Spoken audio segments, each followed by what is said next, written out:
तो बच्चों, आज हम आपको सुनाने जा रहे हैं कोहा और काले सांप की कहानी। तो ध्यानपूर्वक सुनिए।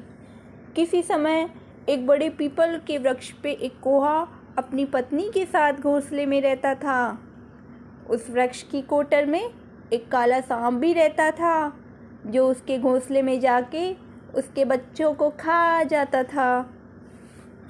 वह पीपल का वृक्ष कोह के रहने के लिए बहुत ही सुविधाजनक था, इसलिए कोई उसे छोड़ के नहीं जाना चाहते थे।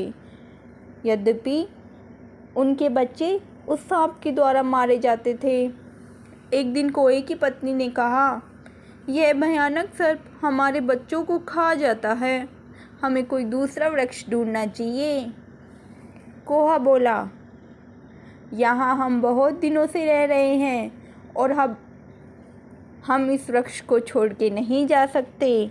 मैं जानता हूँ इस भयानक सर्प से कैसे छुटकारा पाया जाए।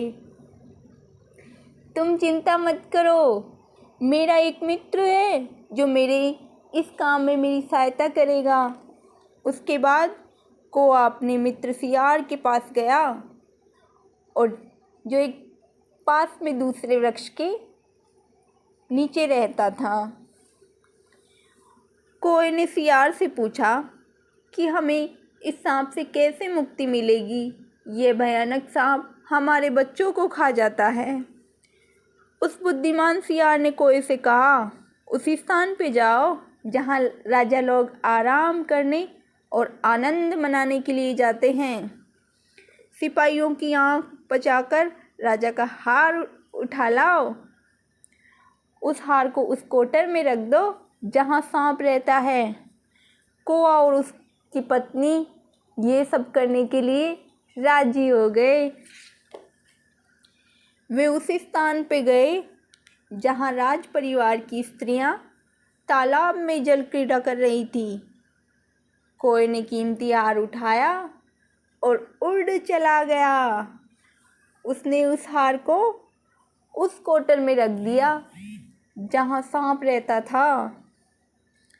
कोए का पीछा करने वाले सिपाहियों ने यह देख लिया और सिपाही कोटर तक चले गए। उन्होंने कोटर में उस सांप को देखा तो लाठी और बरछों से उस सांप को मार डाला और कीमती हार उठा ले गए। इसके बाद कोआ अपनी पत्नी और बच्चों के साथ शांतिपूर्वक रहने लगे। तो इस कहानी का संक्षिप्त सार है कि कोए परिवार के असहनीय दुख का वर्णन किया गया है। कोआ पीपल के वृक्ष पर बने अपने घोंसले में रहता था। उसी वृक्ष की कोटर में रहने वाला क्रूर सांप उसके घोंसले में आके उसके बच्चों को खा जाता था। अपने मित्र सियार की बुद्धिमत्तापूर्ण सलाह पे वे सांप को मरवाने में सफल हुए और उस पीपल के वृक्ष पे अपने बच्चों के साथ आराम से रहने लगे। तो बच्चों, इस प्रकार कहानी सुनने और उसका मज़ा लेने के लिए चैनल को सब्सक्राइब कीजिए, वीडियो को लाइक कीजिए।